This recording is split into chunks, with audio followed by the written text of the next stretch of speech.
Hello and welcome to my presentation. This is going to be one of three presentations, and this one's going to be about explaining the function of aid and development in an international context. So first, what is aid and development? Aid in simple terms is the transfer of goods, resources, services between countries. It's done voluntary. There are several types of aid including humanitarian, disaster relief, economic, military support and healthcare programs. International development is basically the assistance a country gets to tackle issues such as poverty and inequality.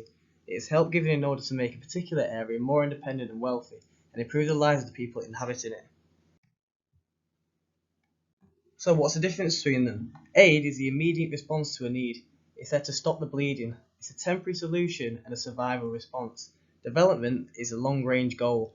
It requires strategic planning. It can be slow and tedious. It addresses the root of an issue and empowers the local people.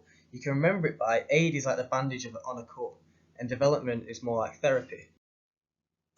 So, what's military aid? Military aid takes the form of training on another country's personnel to fight or operate military equipment, plus the supply of weapons either for free or at a subsidised price. Example could be the USA, which provides military aid to over 100 countries each year. Most of aid goes to the Middle East, Iraq, Afghanistan, Israel and Egypt. They all received over 1 billion in 2017. However, the USA don't do this out of the kindness of their hearts. They get benefits out of it, such as by arming Iraq, Pakistan and Jordan, the USA is creating strong allies against Iran. The USA supports Israel because the Jewish vote is important in internal US politics. They also see Israel as an important component of stability in the Middle East. So, what is humanitarian aid? It is the providing of needs-based humanitarian assistance to the people hit by man-made natural disasters, with particular attention to the most vulnerable victims. It is channeled impartially to the affected populations regardless of their race, ethnic group, religion, gender, age, nationality or political affiliation. An example could be the British Red Cross EU conversion approaches to combating homelessness in Europe. So what's the United Nations? It's an internal organisation founded in 1945 with 193 member states. The purpose is to maintain peace and security, develop friendly relations among nations, achieve international cooperation and be the centre of harmonising the actions of nations.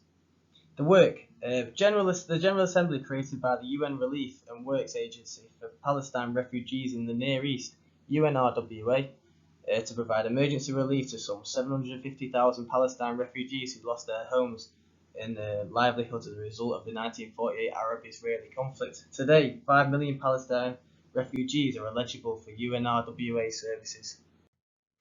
So, what is economic influence? The global economy is an economic independence established between the most influential countries that drives the worldwide economic environment. It is also the aggregate economic output, movement, and influence of all the countries. Bigger and more powerful countries will have a bigger influence to smaller countries because they have so much to give that they want. The wealth of nations makes them more powerful than others. So, what's the British Empire? The British Empire comprised of Britain, the mother country, and the colonies, countries ruled to some degree by England. The British Empire stripped many colonies of their land and vibrant cultures. Power and influence stretched all over the globe. It's forced traditional imperialism. It's to export British values to other countries through its velvet glove. It's used the sport of cricket and its values such as strength, persistence, courage, healthy rivalry, camaraderie, and sportsmanship. Its power due to wealth and armies, control and trade routes. Here is some key terminology. Colonialism is political control over another nation. Post-colonialism is political or cultural condition of a former colony. Neo-colonialism, using economic or cultural or other pressures to control countries. An MDG is a Millennium Development Goal, and there's 8 of them.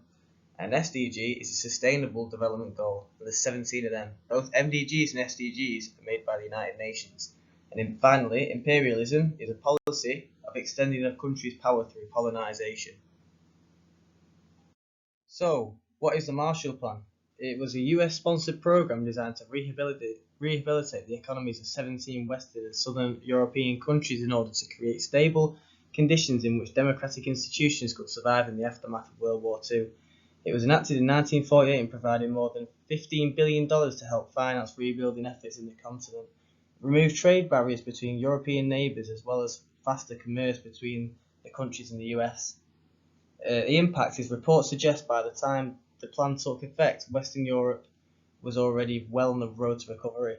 The funds provided under the Marshall Plan accounted for less than 3% of the combined national incomes of the countries that received them. It led to relatively modest growth of GDP in these countries during the 4-year period the plan was in effect. 1952, economic growth in the countries that had received funds had surpassed the pre-war levels of strong indicators of the programme positive impact, at least economically.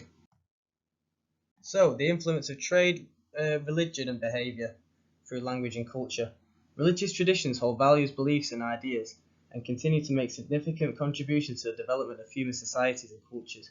Religions provide a frame of reference for understanding the world and for guiding personal and communal action. An example is the spread of Christianity. Early Roman Empire, Christianity was first viewed as threatening or blasphemous, at least for the beliefs of the leadership. Christians were persecuted for practicing. Over time, Christianity with Emperor Constantine, who was a Christian himself, impacted the spirituality of the empire. The emperor also greatly influenced the degree in which these beliefs were integrated into the government itself. So the spread of Christianity integrated the church and the state more than had been previously. While we are used to thinking of a separation between the church and state as a critical component of a free society, in the time of Roman Empire, Christianity became more solidified in the politics of that area of the world. Behaviour.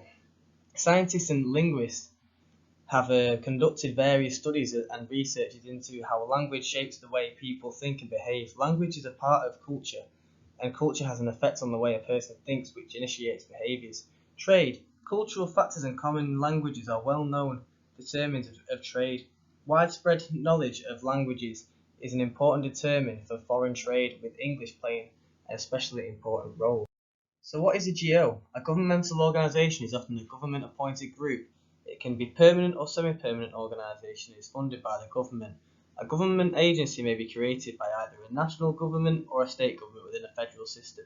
An example could be NORAD, Swiss Agency for Development and Cooperation, or Foreign, Commonwealth and Development Office.